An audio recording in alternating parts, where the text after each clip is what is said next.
Hello YouTube, bienvenue ou re-bienvenue sur ma chaîne Nesty Books and Coffee. Aujourd'hui on se retrouve pour une vidéo qui concernera les sorties de janvier qui me font le plus envie. J'ai pas eu l'occasion de le faire depuis un moment car il n'y a pas eu de vidéo depuis le 14 décembre, mais je tiens à remercier toutes les personnes qui viennent d'arriver sur la chaîne, tous ces nouveaux abonnés. Merci, merci, merci, vraiment ça me touche énormément. J'ai vu qu'on avait atteint les 250 abonnés ce matin et c'est déjà incroyable, enfin vraiment je n'en reviens pas en fait. Honnêtement, ça me touche beaucoup trop. Avant de commencer cette vidéo, n'hésitez pas à aller voir dans l'onglet communauté. J'ai lancé un post qui résume les vidéos qui vont sortir d'ici la fin de l'année. Et donc oui, on est le 26, enfin le jour où vous voyez cette vidéo, on est le 28, mais il y a une autre vidéo qui va sortir d'ici la fin de l'année. Et dans ce post sur l'onglet communauté, je vous ai demandé si une FAQ vous intéressait et si oui, quelles questions vous voudriez me poser. Donc n'hésitez pas à aller faire un tour dessus si vous avez des questions.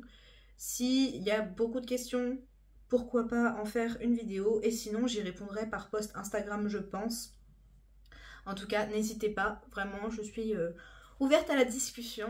Il n'y a pas eu de vidéo depuis le 14 décembre parce que si vous me suivez sur les réseaux comme Instagram ou si vous avez zioté dans l'onglet communauté, j'ai eu la grippe et ça m'a complètement couchée et actuellement je me trimballe une belle angine. Donc pour tourner c'était pas évident et c'est pour ça que je tourne un peu à n'importe quand ma santé me le permet. Là tout de suite il fait nuit mais il n'y a que maintenant que je me sens à peu près en état de le faire, donc voilà. Je suis désolée pour la luminosité qui ne sera sans doute pas terrible et désolée pour mon absence, mais vraiment on choisit pas hein. Clairement je pense je suis pas la seule à avoir été malade. Je sais que depuis Montreuil il y a eu énormément de gens qui n'était pas bien, donc je pense que c'est l'étape, c'est décembre, c'est comme ça, on doit tous tomber malade. On se retrouve donc pour les sorties de janvier, les parutions à venir, et j'avais vraiment hâte de vous faire cette vidéo parce que je pense que le début d'année nous réserve de très belles surprises, honnêtement. Dans cette vidéo, je ne parlerai pas des sorties de chez De Saxus. Alors, généralement j'achète beaucoup les De Saxus, il n'y a pas de souci, je trouve que c'est des livres très intéressants. Seulement j'ai essayé de me concentrer sur des livres qu'on voit un tout petit peu moins et je pense que vous n'avez pas du tout besoin de moi pour découvrir les sorties de chez De Saxus. Vous les verrez de partout dans les autres vidéos et sur les réseaux sociaux. Ils communiquent énormément autour de leurs sorties, donc je ne pense pas avoir besoin de revenir dessus, mais effectivement il y a beaucoup de titres qui arrivent et qui ont l'air géniaux. Trêve de blabla, si vous êtes prêts, c'est parti. Vous m'excuserez, je vais souvent baisser les yeux, c'est pour pouvoir regarder les résumés, les titres, les maisons d'édition et les dates, parce que j'ai l'esprit encore un peu embrumé, donc c'est vrai que j'ai du mal à tout remettre en place. Mais en tout cas, j'ai essayé de trouver des sorties qui sont vraiment intrigantes, je pense, on peut dire ça comme ça. On va commencer tout de suite parce qu'il y en a quand même pas mal. Je vais essayer de vous mettre la couverture quelque part sur l'écran. Et c'est le premier roman qui ouvre le bal sortira le 4 janvier.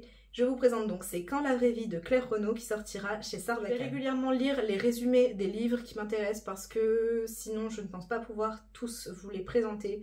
Ça serait beaucoup trop long d'essayer de résumer le résumé avec mes propres mots, donc je m'excuse, c'est peut-être pas hyper dynamique, mais en tout cas je vais faire mon mieux. Antigone, Camille et Nina ont 13 ans et beaucoup de questions à commencer par la vie, la vraie, ça commence quand? Elles aimeraient vivre leurs aventures à elles, ne plus rester sur le bas-côté, devenir des femmes fières et indépendantes, mais aussi belles, sûres d'elles, aimées, amoureuses. Pour ça, Antigone compte bien prendre son destin en main et elle a un plan. Non, 2, 3 plans. D'abord, elles vont devenir féministes, et puis se faire inviter aux soirées, et puis se trouver un amoureux et aussi se relooker. Non, attendez, est-ce que c'est pas antinomique avec le fait d'être féministe?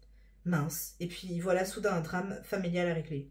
Alors, la vie, la vraie, ça commence quand? Alors, j'aime beaucoup les romans de Sarbacane qui sortent chez Sarbacane en général. Enfin, il y a certains de mes romans préférés qui sont sortis chez eux. C'est des romans qui sont plutôt faciles d'accès mais qui touchent des sujets très importants avec généralement une plume humoristique, un peu piquante. C'est vraiment des romans que j'adore. Donc c'est vrai que celui-là me tente pas mal. J'aime beaucoup le prénom Antigone, dû à mon amour pour Antigone de Jean Anouilh, mais en tout cas c'est vrai que c'est un livre qui a l'air plutôt amusant, plutôt intéressant, et c'est vrai que pour des personnages de 13 ans se poser des questions sur le féminisme, ça doit être assez sportif. Changeons de registre, le même jour, chez Big Bang sortira Un pacte avec le roi elfe de Eliskova. On a vu ce livre de partout, il y a des gens qui l'ont déjà reçu en service de presse et il est magnifique. Dans Un pacte avec le roi elfe, on va être dans un univers de fantaisie qui parle d'elfes, de royaumes. Les elfes ils sont intéressés par deux choses, le mariage et la guerre. C'est ce que dit le résumé en tout cas. Et on va suivre un personnage qui pensait échapper à tout cet univers d'elfes et en fait elle va être choisie par le roi elfe pour être son épouse. Et donc on va découvrir cet univers avec elle. J'ai hâte de lire ce roman, j'adore les romans fantasy de chez Big Bang. Généralement ils ne se trompent pas avec moi.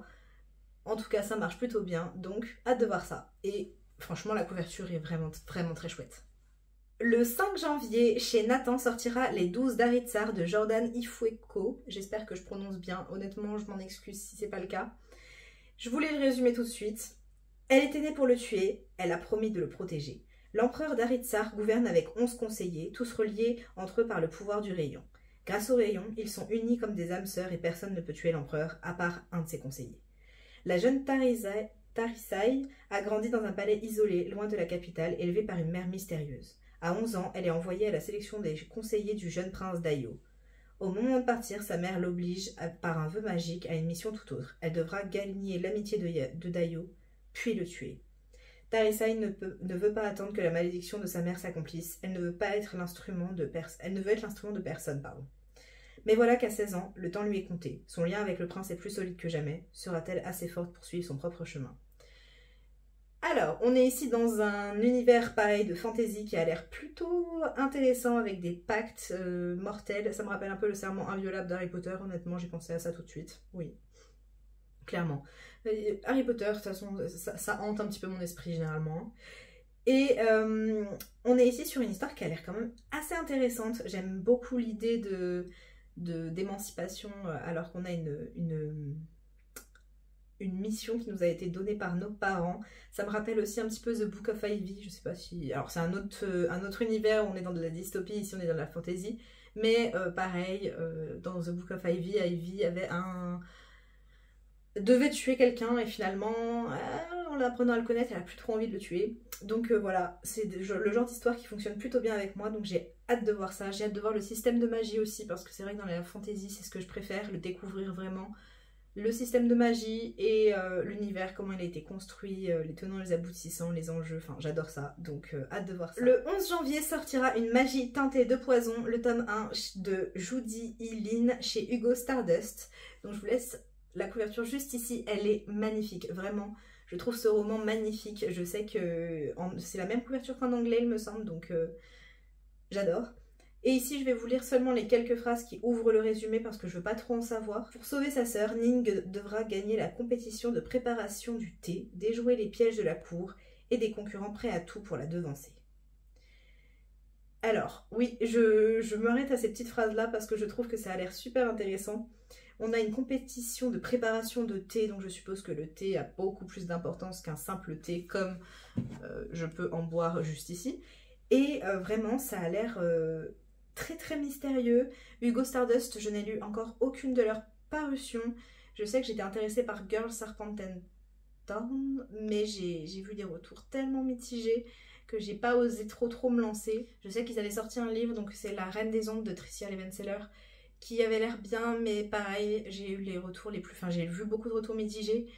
Je sais qu'ils vont sans doute sortir un autre livre de Tricia Levenseller, et là par contre, je suis très intéressée parce que il m'attire beaucoup plus.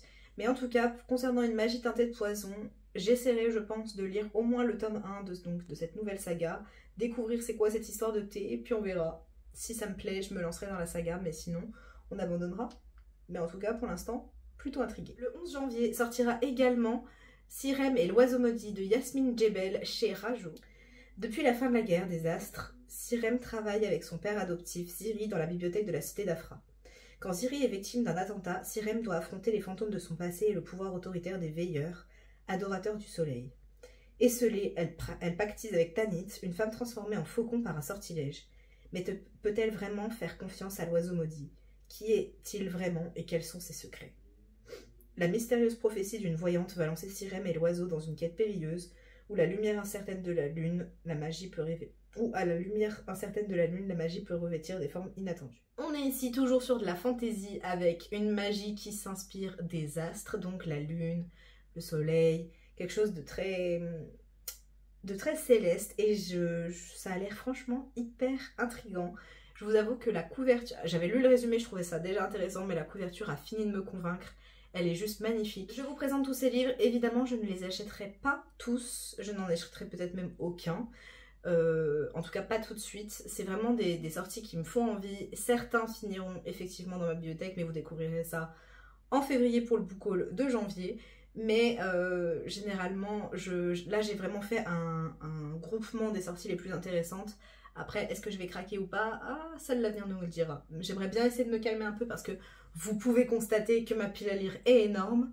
Parce que j'ai principalement des livres que je n'ai pas lus parce que je garde rarement les livres que j'aime. Enfin, que j'ai lus plutôt, parce que j'aime si je les garde quand même.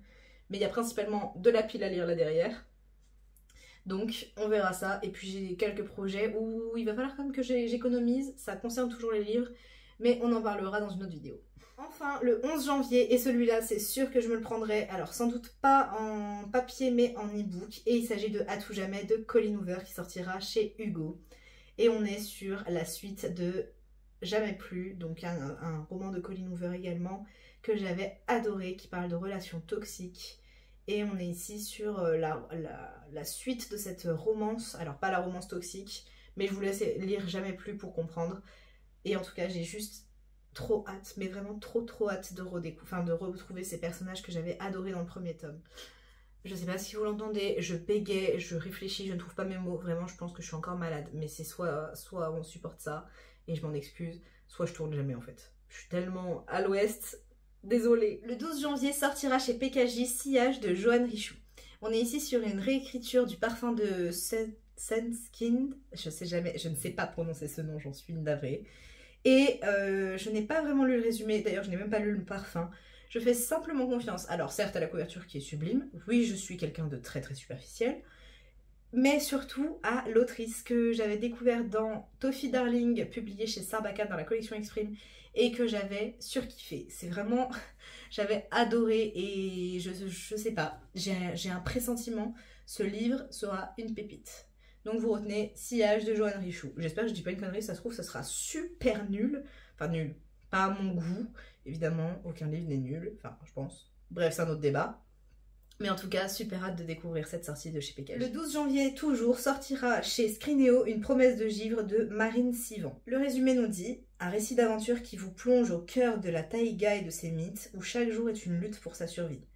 Dans une taïga imaginaire, une sœur et un frère sont séparés lorsque leur clan nomade est attaqué par des marchands d'esclaves.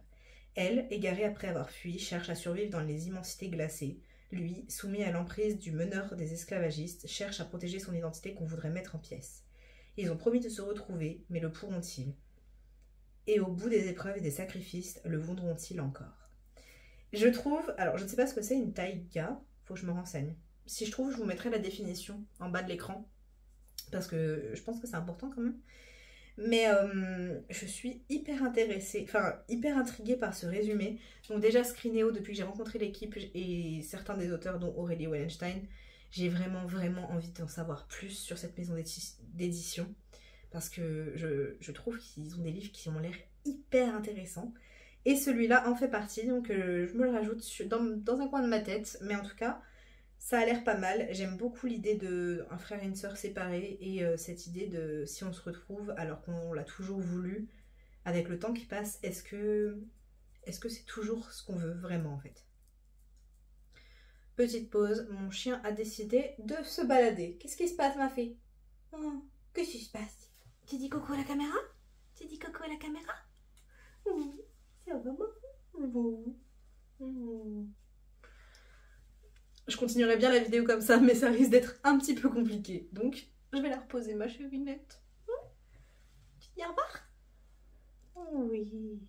Le 18 janvier sortira chez l'École des loisirs dans la collection Medium Sankofa de Nnedi Okorafor. Nnedi Okorafor. Je sais pas le prononcer, je m'en excuse, je vous l'écrirai. Qu'est-ce que ça raconte?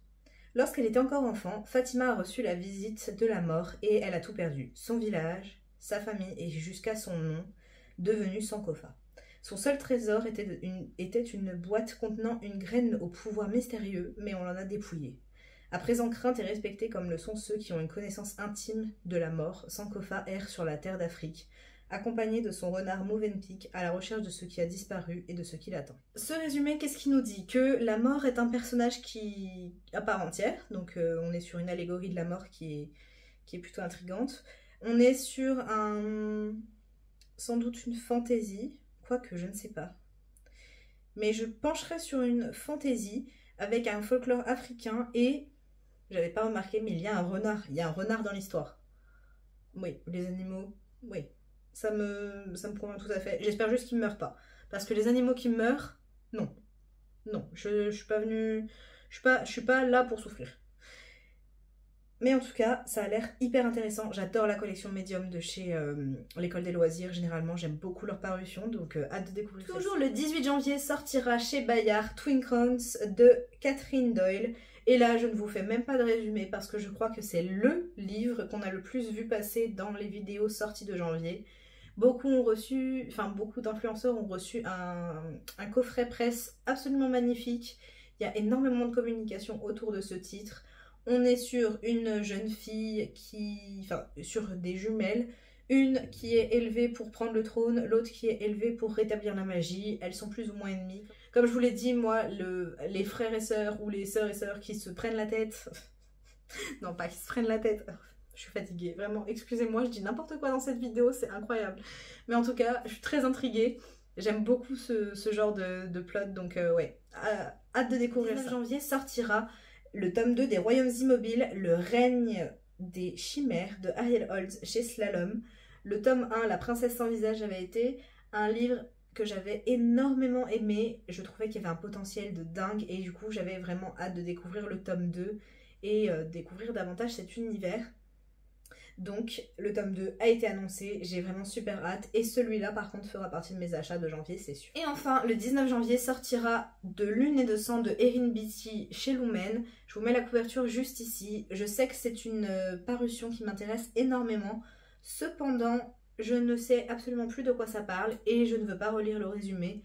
Parce que si vous me suivez depuis un moment, vous savez que je déteste les résumés de chez Lumen. Ils sont toujours très longs et très spoilants. Ce qui me dérange énormément, donc je ne relirai pas le résumé. Mais en tout cas, je sais qu'il y a beaucoup de communication autour de cette parution, donc j'ai juste hâte de la découvrir. Et voilà, c'en est tout pour toutes ces sorties qui m'intéressent en janvier. J'espère que cette vidéo vous aura plu.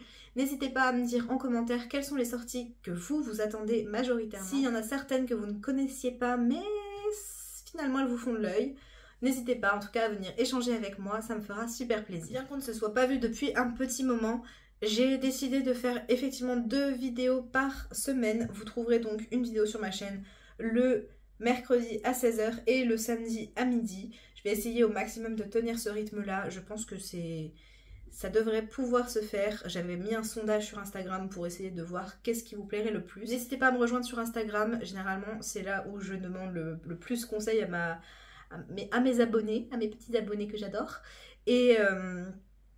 Et avec qui j'essaie d'échanger au maximum, donc n'hésitez pas, mon Instagram est en barre d'infos, donc on se retrouve là-bas si jamais. Si cette vidéo vous a plu, n'hésitez pas à la liker, à la commenter et à vous abonner si ce n'est pas déjà fait. Moi je vous dis à très bientôt et surtout, prenez soin de vous. Bye.